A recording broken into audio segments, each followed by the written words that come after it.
Cyber attackers. Who's targeting you?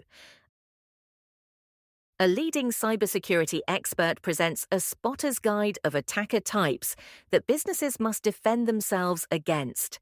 Cyber threats emerge from a variety of different sources, and there are several species of bad actors who can turn your systems upside down. Alex Bomberg, Group Chairman of Cyber Risk Specialists at International Intelligence, sets out the highest priority attacker types that organizations need to keep at bay. Unfortunately, Bomberg says, the risk posed by insiders is one of the most significant cyber threats that organizations face. It's not necessarily a true hack, he notes. Indeed, most cyber incidents aren't. They often stem from human failure, and that's certainly a feature of insider threats. Perhaps someone has just left your business and their access privileges are still usable. Perhaps a member of staff has been sidestepped in some way and they choose to leak access details in anger. For Bomberg, staff must be made aware of the potential for insider threats to occur within their organization and trained to understand what an attack of this nature would look like, including a related social engineering approach.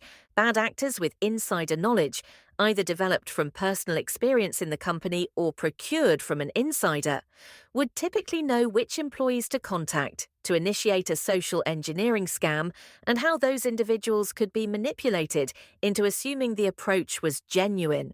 Some disgruntled individuals or groups will target your systems specifically because of your activities or affiliations, Bomberg warns. For example, you could be doing accounts for an oil and gas company or for a business that works for one. You could be working at a company that is involved with genetically modified crops, industrial processes with a high incidence of pollution, product testing involving animals, or agriculture based around battery farming, really any industry that draws controversy. These attackers will typically be very demonstrative and unsubtle, Bomberg says. They'll try to kick down the doors rather than use social engineering. Activist organizations can be very overt in their physical campaigning, and that translates to their digital approach. This is where you need staff training on the types of groups that exist and are targeting various industries, he explains. While it may be a commercial win to onboard a major client that works in a sensitive business sector, you will inevitably need to tighten your security measures.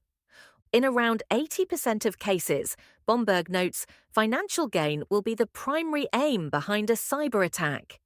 The remaining 20% of cases stem from a desire to cause disruption or reputational harm. For major corporates, that means paying attention to a range of increasingly sophisticated criminal techniques, many of which are harnessing artificial intelligence.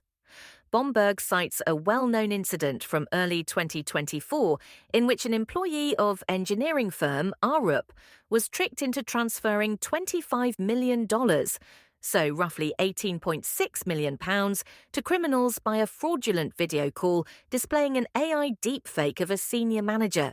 Bomberg adds, lots of small and medium-sized enterprises think that a financial hack is never going to happen to them, or that no one is interested in data concerning their client bases. But criminals keep their eyes and ears peeled for merger and acquisition deals as low as £5 million in value. So, as accountants are heavily involved with such deals, it's not just about ensuring your payroll doesn't get hacked. It's about protecting your client files too. What boy racers are to motoring, these hackers, also known as script kiddies, are to hacking. A 2023 blog from antivirus specialist Norton defines them as novice hackers who use existing scripts and software to carry out cyber attacks. In other words, they hop on other people's malicious wheels, take them for a spin, and try to wreak as much havoc as possible, usually to claim bragging rights in competitive standoffs with peers. One of the earliest attacks occurred 10 years ago when a teenage boy used hacking software to comb various corporate websites for weaknesses. After identifying a vulnerability at telecom company TalkTalk, he posted details of the flaw online, opening it up to another cyber attack. In November last year, cloud security firm ICAEW identified a likely young hacker with the alias Matrix as being responsible for a global distributed denial of service campaign that was targeting Internet of Things devices. Script kiddies are dangerous and often underestimated, Bomberg says. Defending against them is all about being on top of the bases, not just with the security and testing of your systems, but the readiness of your crisis management response. A hack of this type is not going to come at 9 a.m. on a Monday. It will happen when you least expect it. There's a term called relative criticality, which acknowledges that cyber attackers don't have to go for the biggest targets, just the right ones, Bomberg says. Applying pressure to systems with particularly sensitive, public-facing roles can create significant knock-on effects, and that's often the goal for state actors. Occasionally, they will blend scale and sensitivity, as we saw in 2017 with the WannaCry attack on the NHS. State-backed hackers will seek to cause as much disruption as possible, says Bomberg. Imagine you're in charge of an infrastructure company responsible for the UK's digital display road signs. State actors might aim to infiltrate the system and declare the nation's motorways closed. There would be absolute chaos.